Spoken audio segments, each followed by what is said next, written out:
Listo, entonces sigamos. Entonces estábamos diciendo sobre los sectores. Entonces aquí está mucho más claro, ¿cierto? Los subsectores. Entonces dijimos que tenemos los tres sectores. El sector primario, secundario y terciario, ¿cierto? Y del terciario pues tenemos dos, ya es el cuarto y el quinto sector, pero que corresponden a la parte de servicio. Entonces, en el sector tenemos tres, primario, secundario y terciario, y de cada sector se despliega un subsector. Entonces, a ustedes les van a pedir sector económico al que pertenece y subsector al que pertenece. Entonces, miremos el tema de la pulpa. ¿A qué sector corresponde?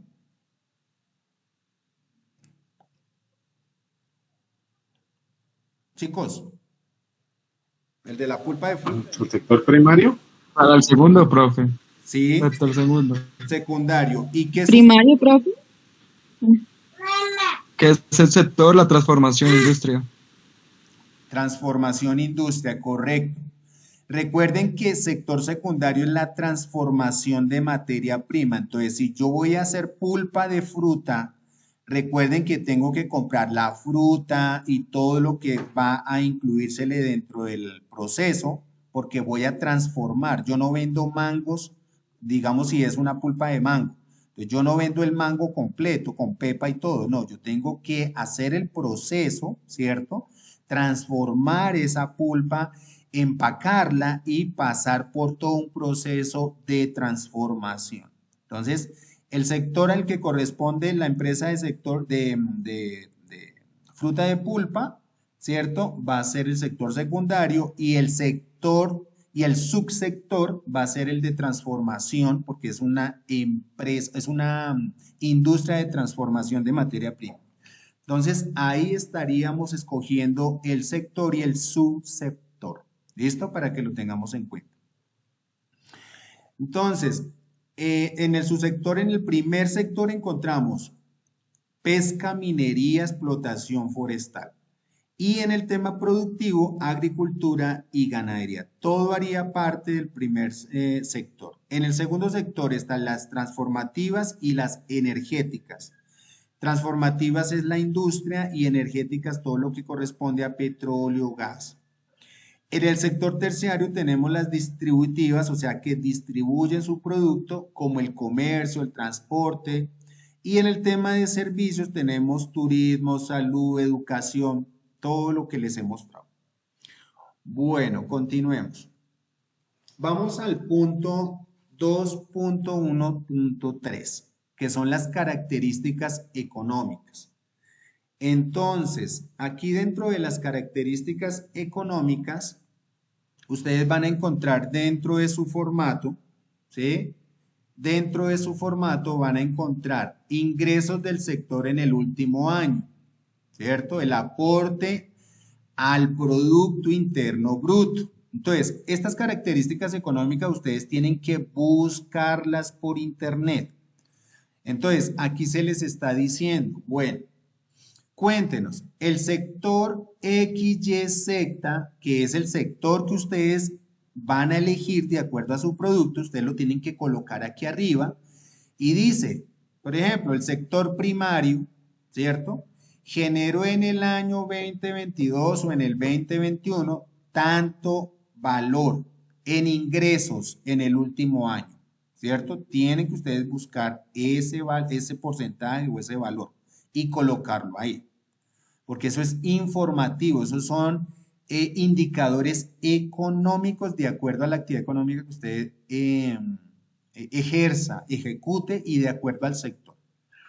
Listo, aporte al Producto Interno Bruto. Recuerden que el Producto Interno Bruto es todos los sectores que están generando ingresos al interior del país, por eso se llama Producto Interno Bruto. ¿Listo? Entonces ahí dice, ejemplo, ahí hay un ejemplo. El sector de servicios se ha constituido como el más importante de la economía nacional. Ustedes tienen que buscar cuál de los sectores en el último año ha generado mayor aporte o ha sido el más importante para ingresar o para generar ingresos, ¿cierto? A la economía del país. O sea, ¿cuál ha tenido mayor relevancia, importancia, ¿cierto? Dentro de la economía del país. O sea, ¿cuál sector está generando mayor ingreso al interior del país? Ustedes tienen que buscar eso. Ahora, aquí dentro de esta tablita está el índice de precios al consumidor o inflación en los últimos 5 años. Ustedes entonces, si aquí terminan el 2020, ustedes tienen que terminar, ¿cierto? Cambiar esos años a los últimos 5 años. Por ejemplo, en este caso está hasta el 2020. La idea es que ustedes lo coloquen hasta el 2022. Entonces cambian 2022, 2021, 2020, 2019 y 2018. O sea que ustedes arrancarían en el 2018, ¿sí? Entonces, la idea es que puedan actualizar esos valores. Ahora, Producto Interno Bruto de los últimos 5 años, lo mismo. Entonces, colocan aquí el porcentaje del Producto Interno Bruto. En uno es el índice de precios al consumidor, ¿cierto? ¿Qué quiere decir el índice de precios al consumidor? Entonces, como ustedes están manejando un producto, diga, volvamos otra vez con la pulpa de fruta. Entonces, durante los últimos 5 años, en ese sector de alimentos, ¿cierto? ¿Cómo estuvo el índice de precios al consumidor o cómo fue la inflación durante esos 5 años, ¿cierto? Para ese tipo de producto o ese tipo de sector económico al que ustedes están aplicando. ¿Listo? ¿Cómo fue esa inflación en los precios?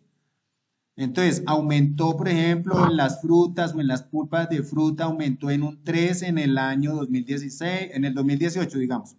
En el 2019 aumentó un 3%, en el 2020 aumentó un 5%. Entonces, tienen que colocar de acuerdo a su sector, ¿cierto?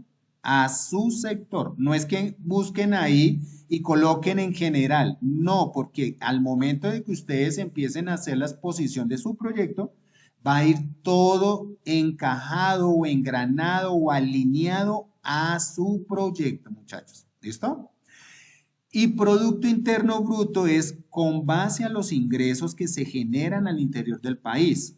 Entonces, lo mismo, Producto Interno Bruto de los últimos 5 años de acuerdo al sector económico que usted aplica. ¿Listo? Para que lo tengan en cuenta.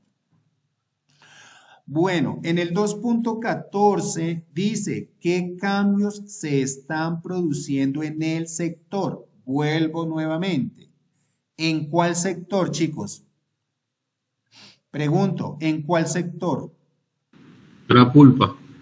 En el caso del compañero de ustedes, en la pulpa, ¿cierto? Pero no es en la pulpa, sino en el sector que a él le corresponde, que dijimos que ¿cuál sector le corresponde? Secundario. Exacto. Entonces, ¿qué cambios se están produciendo en el sector, ¿cierto? En el sector secundario industrial, porque a él le aplica industrial. Entonces, él tiene que empezar a explicar todo eso. Entonces, mire lo que le están pidiendo. Economía, en tecnología, en el consumidor, en relaciones internacionales, en el sector empresarial. Esos puntos es para que ustedes tengan una guía de qué es lo que tienen que colocar en ese sector. Miren que este trabajo es muy completo y esto les va a servir el día de mañana para su universidad, para Fondo Emprender, porque es muy completo. Esta plantilla es diseñada por el mismo SENA. Entonces, esto les va a dar un panorama súper clarísimo. Entonces, ¿qué cambios se están produciendo en el sector?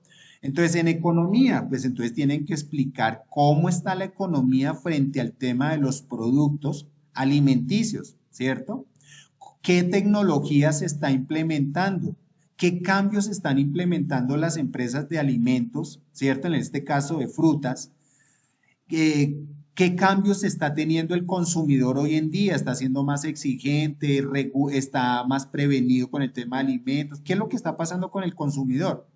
En las relaciones internacionales se está exportando, se está importando. ¿Qué se está haciendo? Están colocando más regulaciones para importar, para exportar.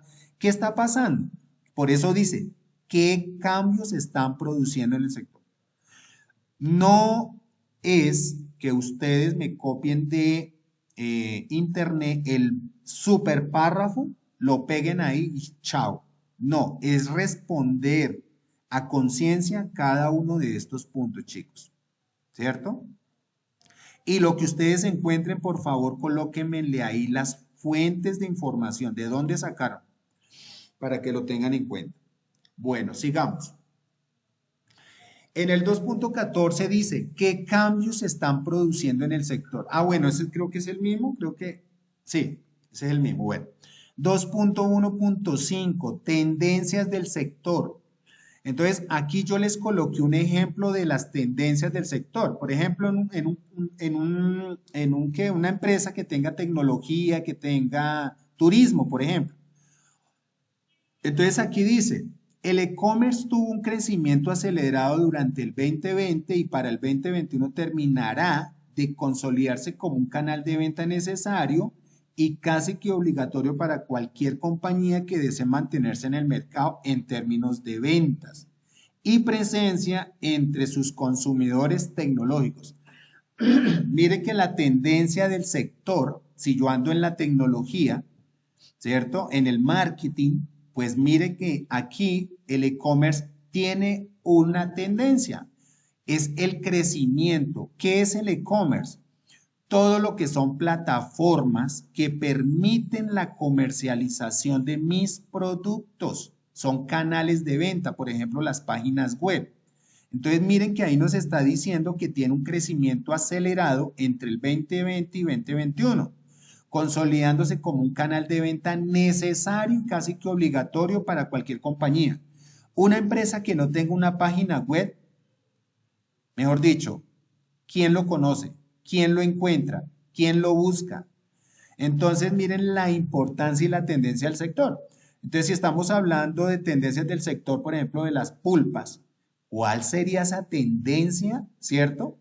¿Qué están haciendo el sector agrícola, el sector de alimentos? ¿Cuál es esa tendencia? ¿Cómo se están dando a conocer? ¿Qué están implementando?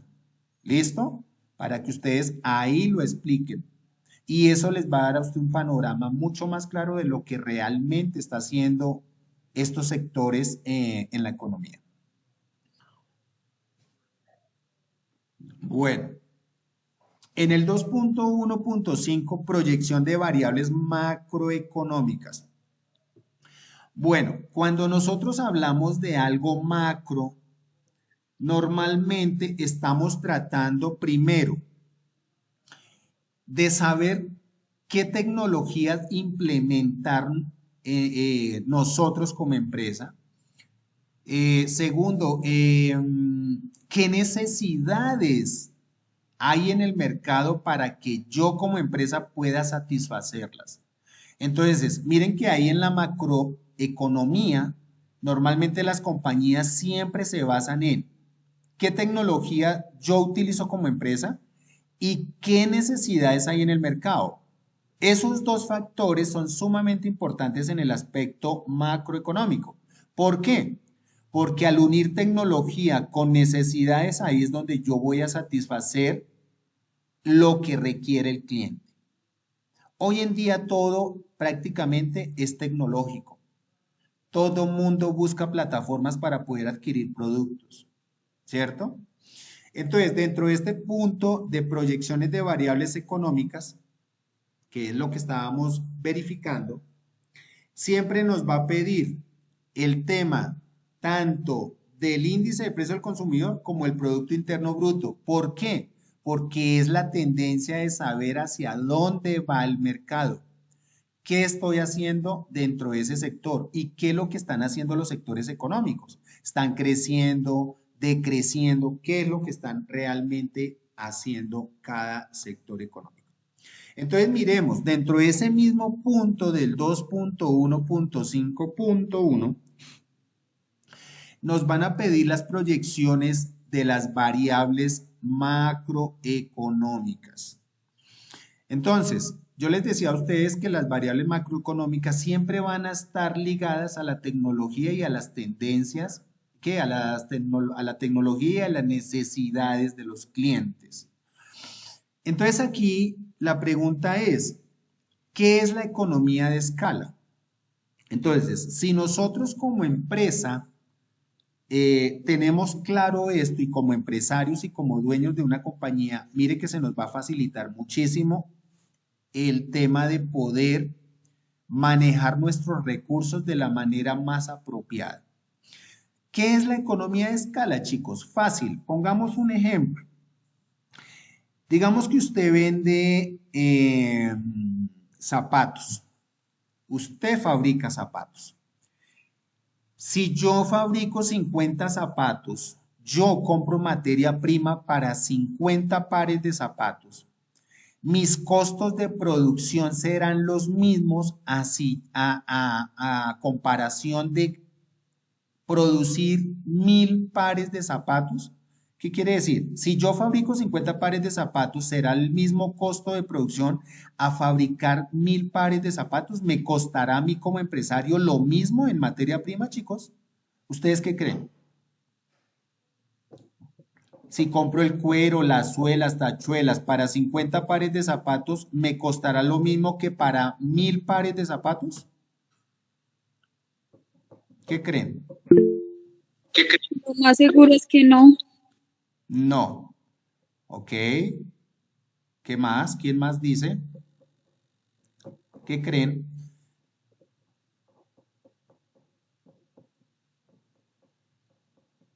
A ver, chicos. Ustedes van a una panadería, No, compran... instructor. Dime. ¿Qué dice? No, instructor, porque entre mayor cantidad, pues el precio va a variar. Entonces le va a favorecer comprar. Es más factible comprar para 1000 que para 50 porque va a reducir costos en materia prima. Te va a salir Exactamente. más económico. Correcto. Muy bien. Si yo le compro a mi proveedor materia prima para fabricar 1000 pares de zapatos, pues el proveedor será que me va a cobrar lo mismo que cuando le compro para 50 pares de zapatos. No, me va a reducir los costos porque le estoy comprando mayor cantidad de materia prima. ¿Es claro? Si yo voy a una panadería, pongámoslo así de fácil, quiero comprar pan y yo digo, mire, me vende 5 roscones y 5 croissants. Ay, hágame descuento. No, porque pues tampoco es que me esté comprando mucho. Bueno, le doy una ñapa, le doy otro roscón, listo. No, mire, es que tengo un evento y necesito 300 roscones y 300 croissants. ¿Vamos a hacer negocio o qué? Listo. Los roscones normalmente son a 1000 y los croissants a 2000. Entonces, los roscones se los dejo a 800 y los croissants se los dejo, no sé, pues le descuento 300 pesos. Entonces, el producto a mayor cantidad, o sea, la materia prima a mayor cantidad, cuando yo la compro, pues el valor o el costo va a ser menor. Entonces, las economías de escala, por eso dice escala, porque es como, hagan de cuenta, una escalera, como lo que está ahí las monedas. Una escalera a mayor volumen, menor costo, ¿cierto? Entonces, miren lo que nos dicen los ejemplos.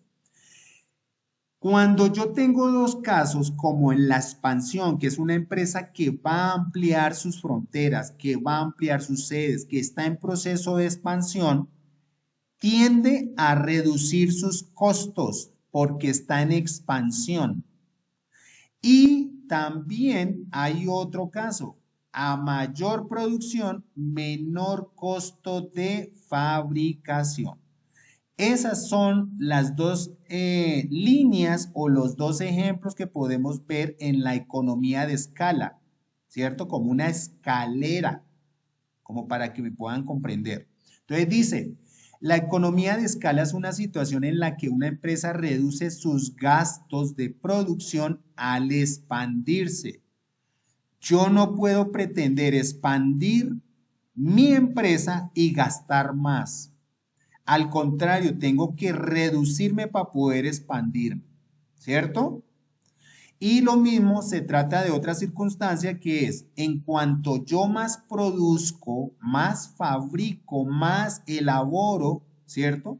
Pues mis costos de producción van a disminuir.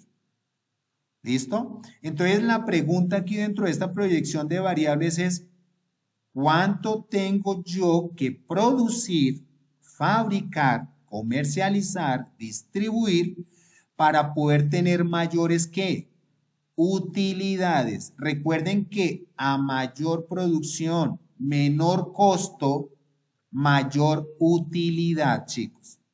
No sé si me hice entender con lo último que les dije. ¿O hay dudas aquí en este aspecto? Pregunten.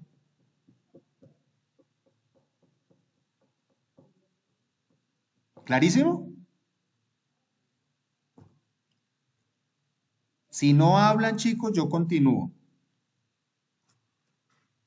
Bueno, entonces quedó claro. Entonces miren este ejemplo, economía de escala. Se refiere al poder que tiene una empresa cuando alcanza un nivel óptimo de producción para ir produciendo más a menor costo, que es lo que acabamos de decir. Si yo elaboro más, yo fabrico más, yo produzco más, pues el costo para fabricar va a ser menor. Quiere decir que voy a tener mayores utilidades. Miren, ejemplo, en una compañía es más barato producir 1000 zapatos que producir 500 zapatos. ¿Sí ven? Lo cual genera mayores utilidades. Quiero que esto quede claro. ¿Es claro, chicos? Vuelvo a preguntar. Sí, profe, sí es claro. Ok. Bueno. Vamos ahora con otro punto dentro del mismo dato de las economías, de la macrosegmentación, perdón. Y es la diferenciación de productos. Muchas veces nosotros vemos que nuestro producto es igual al de la competencia, pero no sabemos cómo diferenciarlo. Y eso es un error garrafal porque no le podemos dar el valor que se merece, la ventaja competitiva, el valor agregado. Y a todos les devolví el trabajo en aspectos generales porque cometieron el error de la innovación. La innovación es sumamente importante, chicos. Si yo no genero valor agregado a mi producto, no lo sé diferenciar, no resalto lo que tiene mi producto frente a lo que hay en la competencia, graves, porque estoy haciendo lo mismo que hace la competencia. Entonces, la diferenciación del producto no es nada más ni nada menos que verificar las características de mi producto y ver cómo lo diferencio a lo que ya existe en el mercado. Entonces, muchas veces cuando ustedes me hacen la descripción de su producto, me cuentan que es lo que yo les he devuelto y les he escrito a detalle. Por eso me demoro yo tanto calificando estos proyectos, chicos, porque yo no puedo pretender decirle está bien, está mal y no definirle lo que realmente tiene que hacer. Por eso es que me demoro tanto y más con todos estos proyectos, porque me gusta que hagan las cosas bien y no que pasen por pasar. Entonces, si yo hago diferenciación de mi producto, tengo que tener claro por qué mi producto es diferente, sabiendo que es un producto casi que igual a lo que hay en la competencia. Entonces, dice, la diferenciación de producto se hace ¿para qué? Para destacar ante el cliente o ante el público lo que tiene mi producto que no tiene ¿quién? El producto de los demás. Si yo resalto esas propiedades, esas características de mi producto, lo voy a poder vender. En la plaza usted va y todo el mundo, o puede haber ahí en el mismo stand, todo el mundo vende papa aquí, al frente vende papa, al otro lado venden papa criolla, al otro lado papa pastusa. ¿Y usted por qué compra a tal persona y no le compra al otro? Porque esa persona sabe mostrar su producto, lo muestra muy bonito, en buena presentación, es muy comerciante, es muy negociador, sabe vender su producto y le termina uno comprando el producto a ese cliente. Entonces, mire que es la forma en que se distingue para poder venderlo, ¿cierto?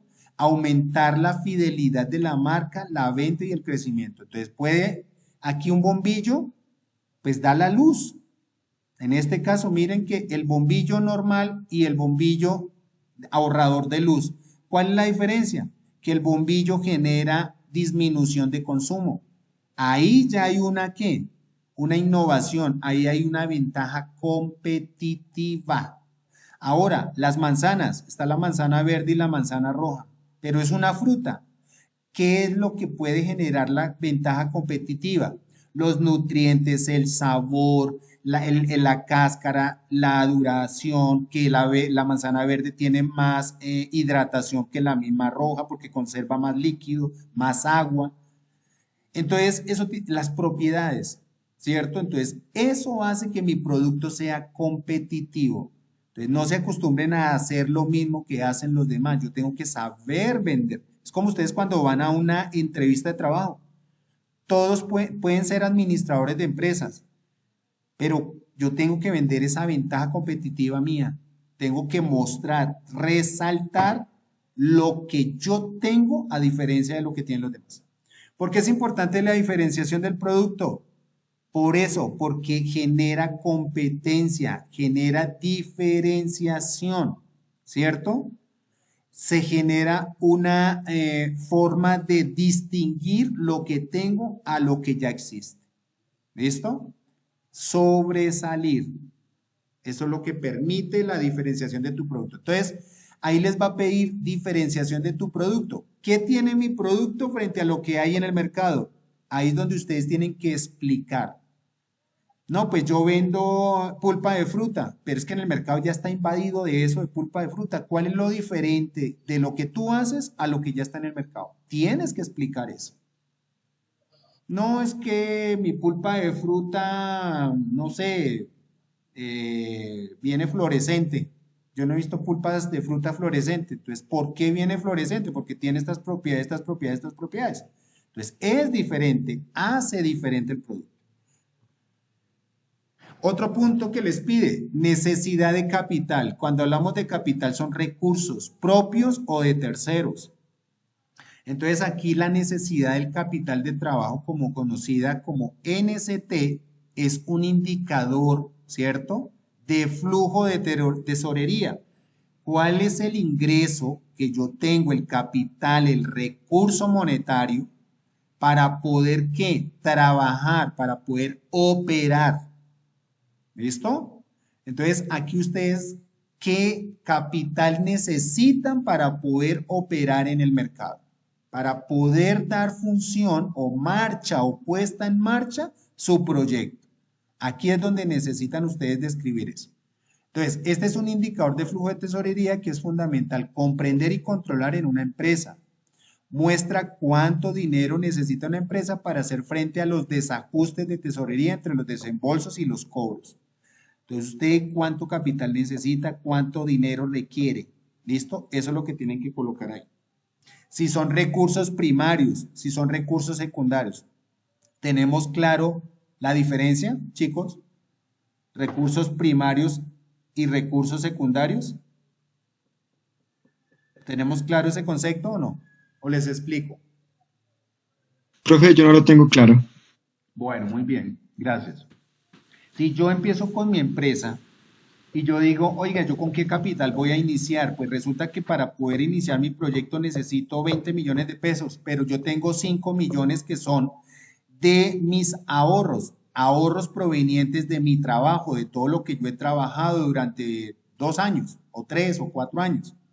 Y necesito 15 millones de pesos adicionales. Entonces me endeudo con un tercero. ¿Qué quiere decir? Con un amigo, un familiar o con un banco. Entonces, esos serían recursos de terceros.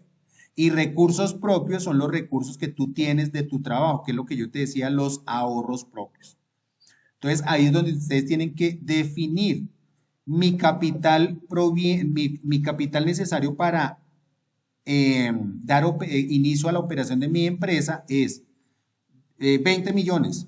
De los 20 millones se tienen 5 millones de capital propio y 15 millones de capital o de recursos de terceros, como bancos o préstamos de terceros.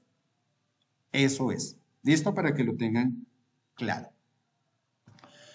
Bueno, vamos a acceso a canales de distribución.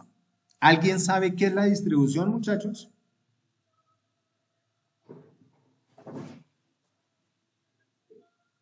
Profe, como los intermediarios son los canales que utilizo para que mi producto llegue al cliente. Correcto. Entonces, la distribución es el canal o el medio que permite que una empresa pueda llevar su producto, ¿cierto? Desde su empresa al cliente a través de una intermediación, ¿cierto? Entonces, la distribución lo que va a permitir es que mi producto pueda llegar a mayores lugares en menor tiempo, ¿cierto? Y pueda llegar o penetrar el mercado de una manera mucho más fácil. Entonces, miren cómo la distribución les va a servir a ustedes. Entonces, miren, es el proceso que facilita a las empresas la ubicación del producto en diferentes plazas con el propósito de permitir su comercialización de una manera más rápida y eficiente. Entonces, imagínense que ustedes dicen, oiga, yo voy a empezar a vender mi producto de uno en uno. O sea, hay dos maneras. El B2C, ¿cierto? Que es business to customer, o sea, de empresa a cliente. O está el business to business, que es vender de empresa a empresa. Entonces, si yo vendo business to customer, que es vender de empresa directo al cliente, pues yo no estoy haciendo canales de distribución ni estoy haciendo intermediación. Es mucho más difícil poder llegar a más mercado cuando yo manejo mi producto directo con el cliente. Pero si yo manejo business to business o business to customer, que son los dos canales, las dos modalidades, entonces yo puedo llegar a mayor número de personas, ¿cierto? Entonces miremos, ¿cuáles son los propósitos de la distribución? Lo que yo les estaba diciendo, facilita la apertura de nuevos mercados, permite generar mayor recordación de mis productos, disminuye los tiempos de entrega del producto, disminuye los costos de publicidad, permite mayor cobertura en el mercado, facilita la comercialización de productos y servicios y permite generar mayor accesibilidad de los productos. ¿Qué quiere decir? Coca-Cola. Yo Coca-Cola lo encuentro hasta debajo de las piedras. Por todo lado encuentro el producto Coca-Cola, porque la distribución permite eso. El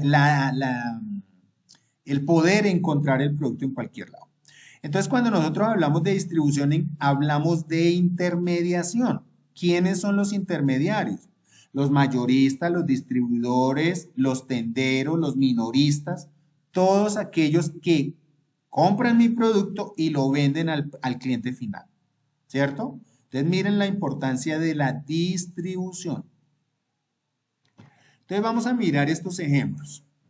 Nosotros cuando hablamos de canales encontramos dos canales, el canal largo, ¿cierto? O indirecto, o el canal corto o directo. Entonces miremos, si es el canal largo o indirecto es cuando encontramos intermediarios.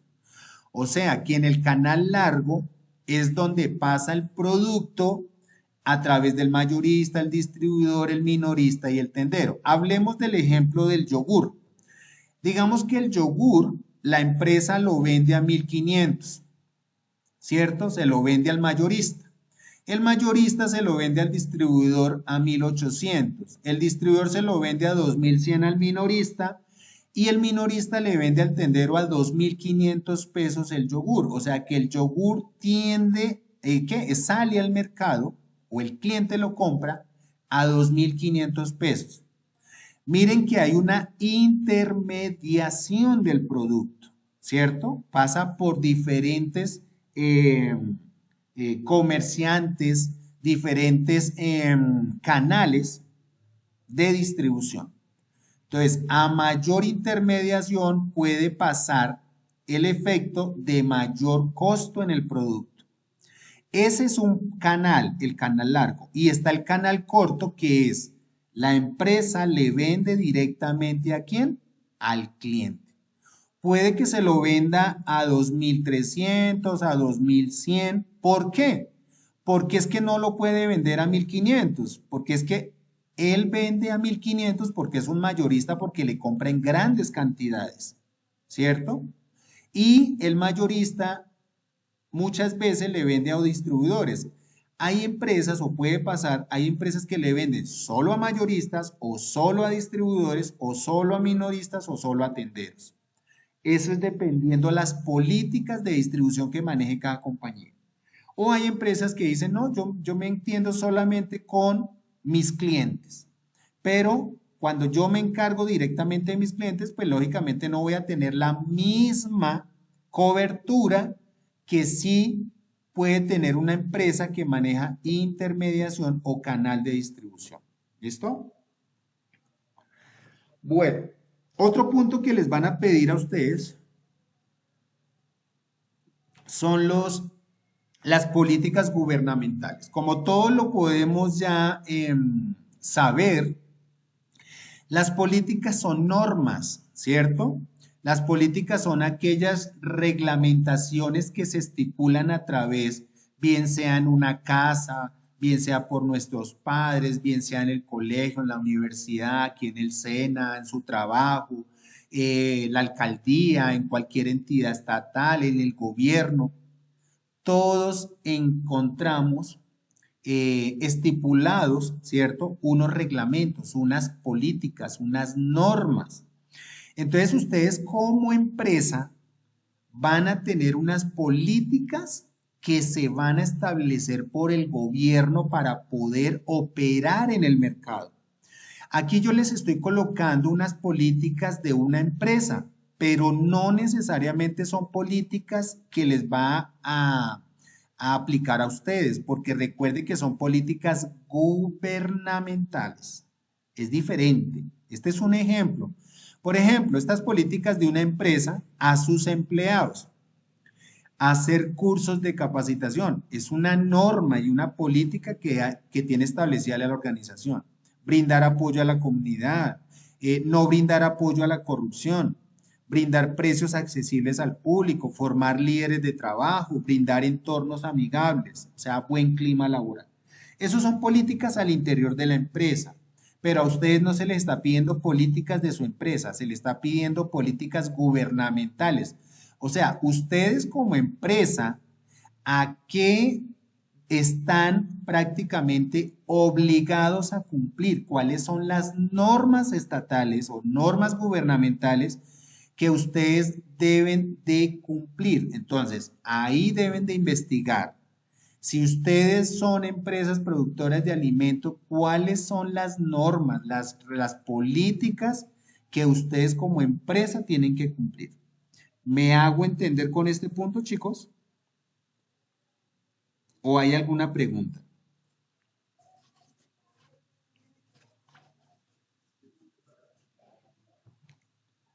Aló, hello. Es claro, profe. ¿Clarísimo? Ok. Bueno, sigamos. Vamos con la caracterización del cliente. Espérenme un segundo a ver si yo puedo salirme de acá. Ay, sí, perfecto. Bueno, entonces vamos a entrar aquí. Bueno, entonces miremos cómo se desarrolla esto. Ya les muestro lo de arriba. Vamos con los puntos de acá. Caracterización del cliente. Entonces les amplío esto. Ahí ven, chicos. Sí, profe. Ok, Profe. listo. Bueno, dentro de la caracterización del cliente, aquí estamos hablando de las variables, ¿sí? Que determinan la segmentación del cliente, la macrosegmentación o la segmentación. ¿Qué es lo que pasa? hay unas variables de segmentación de mercados que va a permitir conocer todo el segmento del mercado. Y dentro del segmento de mercado prácticamente nos están pidiendo caracterización del cliente, o sea, defina su cliente. Entonces acá dice personas. Entonces nos está pidiendo cliente 1. ¿Cuáles son los ingresos que necesita esa persona? Entonces les doy un ejemplo. Si yo vendo pañales, ¿cierto? El que me compra los pañales, pues lógicamente es el papá o mamá. Ese papá, ¿cuánto debe tener de ingresos para que me pueda comprar mi producto? Ojo, me pueden estar diciendo, no, profe, pues el salario mínimo, un mínimo. Hagan este análisis. Una persona con un salario mínimo tiene que pagar arriendos, servicios, comida, transporte y otros. ¿Será que le alcanza para comprar una paca de pañales que cuesta 35, 40 mil pesos? Incluso puede costar un poquito más. ¿Cuántos pañales al mes se va a gastar esa persona? Puede comprarse 3 o 4 pacas o 3 pacas. Entonces ya no son 35, ya son 130, 140 mil pesos al mes. ¿Qué tipo de cliente es el que realmente a mí me puede comprar mi producto? Porque cualquiera puede comprar una paca de pañales, pero no cualquiera puede tener la capacidad de compra de mi producto. Por eso es importante tener en cuenta eso. Entonces, si mi cliente es el potencial para comprar mi producto, pues yo puedo decir ingresos a partir de 2 salarios mínimos. Entonces yo coloco a partir de 2 salarios mínimos, ¿cierto? A partir de 2 salario mínimo legal vigente. ¿Listo? Edad. ¿Qué personas comprarían pañales? No, pues personas de 18 años. Bueno, pero de 18 años, ¿será que todas las personas de 18 años ya tienen hijos? Entonces tienen que pensar y verificar muy bien qué tipo de población es la que me va a comprar el producto. Entonces yo puedo decir, bueno, los pares pueden ser a partir de 28 años en adelante, ¿cierto? En adelante. Un ejemplo, estamos hablando de una empresa de pañales. Pañales para niños. Género, entonces masculino y femenino. ¿Listo? Porque si no es papá, pues mamá. Estado civil, solteros o casados. ¿Cierto? Recuerden que esto es con base a mi producto. Acá me colocó 28 años en adelante. Estado civil, bueno, listo. Ahora vamos con el nivel socioeconómico. Entonces yo aquí tengo que mirar ese nivel socioeconómico. Tengo que mirar la educación, tengo que mirar la ocupación, tengo que mirar el origen étnico. ¿Qué niveles socioeconómicos existen, chicos?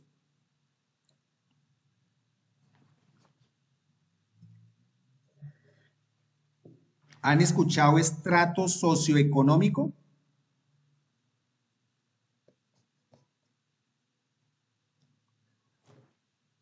Oiga, me causa curiosidad cuántas personas están conectadas hoy. 22 personas y no habla nadie. ¿Qué es lo que pasa? Poca participación, muchachos. ¿Han escuchado de estrato socioeconómico?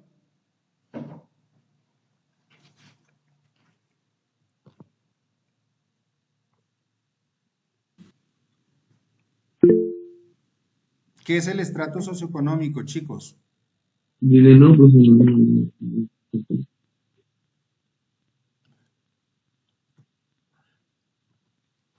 Como el estrato social, profe. El estrato social. ¿Y qué estratos sociales encontramos acá en Colombia? Alto, medio y bajo. Dime. Alto, medio y bajo. 1, 2, 3 y 4. ¿Es eso? 5 y No estoy 6. segura, profe. Correcto. Estratos socioeconómicos encontramos ¿cuántos en Colombia? ¿Del 1 al qué? Del 1 al 6. ¿Del uno al seis? 6, correcto. Entonces, ¿qué estrato socioeconómico es el que me sirve a mí para que yo pueda vender el producto? No, profe, pues pañales compra todo el mundo. ¿Será que todo el mundo puede comprar mis pañales de 40.000 pesos y que tienen que comprar 2 o 3 pacas de pañales? El que gana a partir de 2 salarios mínimos, ¿como desde qué estrato socioeconómico sería? ¿Qué creen? Sería de estrato 3. Eso. Estrato 3, estrato 4, estrato 5 y estrato 6. Entonces, esos son los estratos socioeconómicos que me pueden comprar a mí mi producto. ¿Listo? Educación, a partir de un qué? De un tecnólogo universitario. ¿Listo? Que son los que me pueden comprar a mí el producto. Ay, pero qué pereza hacer esto. ¿Será que esto es importante poder tener la información para mí como empresa, chicos? ¿Ustedes qué creen? Claro que sí, profesor. ¿Por qué creen que es importante, chicos? Saber qué tipo de cliente me va a comprar el producto.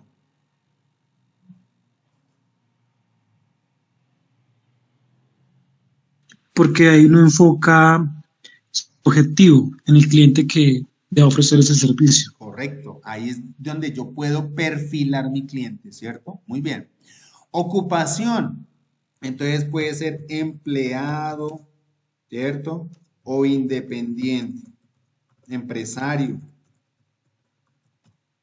¿cierto? ¿A qué se dedica? Origen étnico. ¿Cuál será ese origen étnico? ¿Qué se les ocurre? ¿Qué puede ser? Sí, afrocolombiano, indígena, Exacto. etcétera. Si es indígena, si es afrocolombiano, exacto. ¿Mm? Entonces, ahí es donde tenemos que definir nuestro cliente. Bueno, entonces, así como lo hicimos en este, tienen que definir su cliente. Ahí yo estoy haciendo estoy definiendo las variables de la segmentación de mi cliente. O sea, estoy haciendo la caracterización de mi cliente como tal. ¿Listo? Bueno, entonces aquí le pide cliente 2. Luego vamos con la empresa, a los que le venden a las empresas. Entonces, ¿esa empresa a qué sector pertenece? Entonces ustedes tienen que decir, bueno, esa empresa a la que yo le vendo, pues pertenece al sector, por ejemplo, industrial, ¿cierto? Industrial. Actividad comercial, no sé, compra y venta de calzado, puede ser, no sé. Tamaño, mediana. Número de empleados, 20. Y así sucesivamente. Periodo de pago de proveedor. Entonces aquí ya me está pidiendo el nivel de ventas. Entonces, ¿cuántas ventas le hago yo a esa empresa? No sé, 30 millones. Un ejemplo. Periodo de pago a proveedores. Entonces, 30 días. Y la ubicación, Chapinero. O si tienen la dirección, la colocan. Listo. Cliente 4 si es otra empresa. Listo. Mercado potencial. Entonces dice, zona donde se ofertará su bien o servicio. O sea, ¿dónde lo voy a vender? País. Si yo, por ejemplo, exporto, entonces, Estados Unidos. Un ejemplo, si yo voy a exportarlo, ¿cierto? Estados Unidos. Departamento o estado, qué sé yo, Nueva York puede ser, o pueden colocar, no sé, Florida, como quieran, ya dependiendo lo que ustedes estén organizando. Ciudad, entonces ustedes cogen y dicen, no sé, Miami. Zona, entonces aquí podría ser South Beach. Ya tienen que ustedes definir exactamente en dónde, ¿cierto? se ofertará su producto. ¿En qué parte? ¿En qué zona? ¿En qué país? ¿Departamento? Todo. Si es aquí en Colombia, bueno, Colombia, departamento Cundinamarca, ciudad Bogotá, zona Chapinero. Un ejemplo. ¿Listo? Para que lo tengan en cuenta. Número de personas o empresas en la zona donde piensa vender su producto o servicio. Dice, explique brevemente cómo determinó su, esto lo corren aquí para que vean acá, cómo determinó su cálculo. Entonces, número de personas o empresas en la zona donde piensa vender su producto o servicio. Entonces, usted tiene que explicar cuántas personas o empresas hay en la zona. Si usted va a vender, por ejemplo, allá en Miami, pues usted tiene que verificar cuántas personas viven allá o cuántas empresas hay potenciales para que usted venda su producto. ¿Cómo sacó ese valor? Se consultó mediante la página, no sé, allá en Estados Unidos no tengo ni idea quién hace todo este tema de censos, no sé, desconozco, pero si fuera aquí en Colombia, pues el DANE. Entonces, el DANE generó a 2022 el número de personas en la zona de Chapinero, ¿cierto? Tanto número de personas o tantas empresas en Chapinero. Tiene que definir y describir. Listo, número de personas o empresas que compran el producto. Entonces, aquí hay una fórmula que dice, entonces dice, número de personas o empresas que compran el producto o servicio en la zona, demandantes potenciales. Entonces, aquí está la fórmula. Demanda potencial es igual, ¿cierto? A el número de personas. Entonces, ustedes tienen que colocar el número de personas que ustedes creo que ya aquí ya lo tienen, aquí arriba, número de personas, ¿cierto? Número de personas por el precio promedio del mercado. ¿Qué quiere decir? Si yo vendo mi par de zapatos a 200.000 pesos, pues ¿cómo está en el mercado? 220, 230, 250. Entonces, si encuentran 4 o 5 precios, súmenlo y divídanlo en el número de precios que lo calcularon. No entiendo, profe. Ejemplo, mis zapatos valen 200.000 pesos. ¿Cierto? Mis zapatos valen 200.000 pesos. Este es el de la empresa A, empresa B, empresa C y empresa D. Ahí están viendo el Excel, porque yo estoy acá hablando, pues no sé si se ve el Excel. Sí, señor, sí se ve. Ok, gracias. Entonces, yo voy a sacar el promedio. Entonces, en la empresa B el par de zapatos lo venden a 230.000 pesos. El par de zapatos de la empresa... Espérame a ver qué se me fue acá esto. Ya. El par de zapatos en la empresa C lo venden a 190.000 pesos. El de la empresa D lo venden en 250.000 pesos. Entonces yo digo, oiga, si mi par de zapatos está en 200.000 pesos, pues entonces saquemos el promedio de los zapatos que están en el mercado. Entonces yo digo son 670 la suma de los tres, lo divido en 3, ¿cierto? Y ahí yo saco el promedio de lo que está en el mercado. ¿Sí es claro? Entonces el promedio de los zapatos en el mercado sería de 223.000 pesos. ¿Es claro, chicos? Este sería el promedio. ¿Aló? ¿Me escuchan? ¿Es claro? Sí, es claro, profe. Sí, profe, es claro. Entonces, así saco yo el promedio, ¿cierto? Entonces, precio promedio del mercado. Cantidad promedio per cápita de consumo. Entonces, aquí les tengo la fórmula para que lo copien. Entonces, el promedio per cápita de consumo, ¿cómo lo saco? Producción anual. Entonces, copiemos esto acá y les explico. Entonces lo mismo.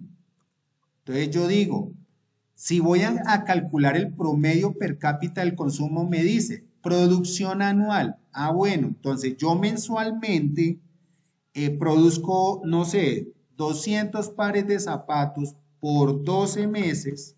Entonces eso me está dando igual a 200 por 12. Yo digo, anualmente yo produzco 2.400 pares de zapatos, ¿cierto? Esa es mi producción anual, mire, la producción anual, 2.400 pares de zapatos. Y eso lo voy a dividir por el número de habitantes del país. Entonces yo tengo que entrar al DANE y verificar, o dependiendo del país donde ustedes vayan a tener su producto, tienen que verificar cuántas personas hay en ese país donde ustedes van a comercializar. Y ustedes dicen, no, pues si yo tengo 2.400 pares de zapatos, yo lo divido en el número de personas que hay en el país. No sé, aquí hay 40 millones, un ejemplo. ¿Cierto? Un ejemplo. Entonces yo hago esa división y ahí me sale el promedio per cápita del consumo. Entonces, con 2.400 dividido esto. Entonces, mi promedio per cápita es del 0,0006, ¿listo? Por ciento. Ese sería mi promedio per cápita de consumo. ¿Qué quiere decir eso? Si estamos hablando de producción versus habitantes del país, es lo que consumen en pares de zapatos esa población. El 0,0006%. ¿Es claro, chicos? Sí, profesor. Sí, El profe. resto. ¿Y para el resto es claro, chicos? Sí, señor. Sí, profe. Sí, profe. Muy Sí, bien. señor. Bueno. Listo. Entonces ya tenemos ahí el número de personas, la per cápita, todo. Cantidad comprada por periodo. Explique brevemente cómo determinó su cálculo. Entonces, cantidad comprada por periodo. Cantidad comprada por periodo, ¿qué sería? ¿De lo que me compran los clientes o de la materia prima que yo compro?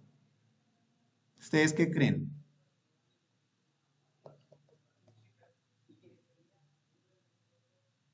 Si estamos hablando, miren de lo que estamos hablando. Del mercado ¿qué? Potencial. Entonces acá nos dice cantidad comprada por periodo.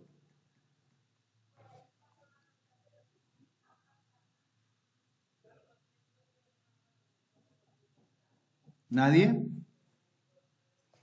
Espérenme un segundo.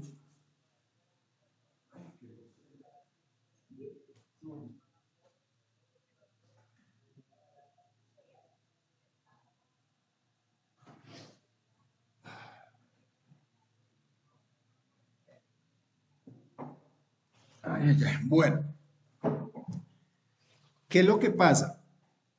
Cuando nosotros hablamos de cantidad comprada por periodo, nosotros tenemos que determinar exactamente cuál es la cantidad de materia prima o de producto o de insumos que nosotros requerimos por periodo. Entonces, si yo tengo acá, yo digo mi producción es de 2.400 pares fabricados. Entonces, de estos 2.400 pares, o sea, esto ya es producto terminado, ¿cierto? Entonces, ¿cuánto es lo que yo requiero para hacer esos 2.400 productos terminados? ¿Cuánta es la materia, ¿cierto?, que requiero para poder hacer esos productos? Dice, cantidad comprada por periodo. Entonces aquí yo tengo que determinar, bueno, para poder hacer esos 2.400 pares de zapatos, yo necesito suelas, necesito cuero, necesito tachuelas, pegante, ¿cierto? Entonces, de todo esto, ¿cuánto es lo que yo requiero? Entonces, aquí, cantidad para esas 2.400. Entonces, suelas yo necesitaría 2. Necesitaría 2.400 por 2. Sería 4.800 suelas. ¿Por qué necesitaría 4.800 suelas? Porque para hacer un par de zapatos necesito 2 suelas. Lo mismo, cuero. Entonces, digamos que yo para el cuero necesito, no sé, 1 metro por cada par de zapatos. Entonces necesitaría 2.400 metros. Tachuelas. Yo necesito 10 tachuelas por par de zapatos. Entonces creo que ahí nos da 24.000, si no estoy mal. 2.400 por 10 tachuelas. Ay, espere que no me salió. Igual, 2.400 por 10. 24.000, sí. Entonces necesitaría 24.000 tachuelas. Para pegante, digamos que yo para pegante necesito 30 mililitros de pegante. Un ejemplo. 30 mililitros. Entonces yo cojo y digo, bueno, yo necesito por cada par de zapatos 30 mililitros de pegante. Entonces sería 72.000 mililitros, ¿cierto? Que es lo que necesito para pegar. Entonces, aquí estaría yo colocando las cantidades de producto que necesito para estos 2.400 pares de zapatos. ¿Es claro, chicos, lo que me están pidiendo acá?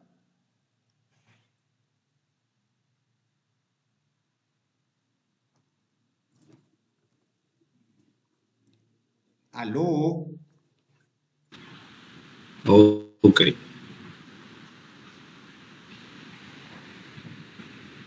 Sí, profe, sí, señor. Bueno, recuerden que, profe, pero es que yo manejo servicios. Bueno, para servicios tienes que determinar si es una aplicación, cuánto necesitas para el diseñador, necesitas para el tema de la publicidad, necesitas, bueno, todo lo que se requiere para poder diseñar esa aplicación, ¿cierto? Es lo mismo, pero en temas de servicios. ¿Qué un software? Bueno, para poder hacer un software necesitas un computador y en ese computador pues necesitas un diseñador, necesitas un programador, todo lo que se requiera para poder hacer ese software. Entonces, cantidad comprada por periodo. Entonces, si yo hago, esto sería, por ejemplo, al año, ¿cierto? Esto fue al año. Pero si es por periodo, o sea, por mes, entonces yo tengo que decir, bueno, son 200 unidades por mes. Entonces ya esto sería por año. Entonces, si yo hago 200 por periodo, pues exactamente cuánto sería. Tengo que hacer lo mismo. Entonces, aquí es en el caso de 200 unidades. Aquí lo hice fue por el año, pero en este caso pues lo tendrían que hacer por periodo. O sea, por un mes. Lo hacen por un mes. Bueno. ¿Qué más? Cantidad de productos o servicios a ofertar. Lo mismo. Entonces, ustedes tienen que verificar cuántos productos o servicios van a ofertar al mes.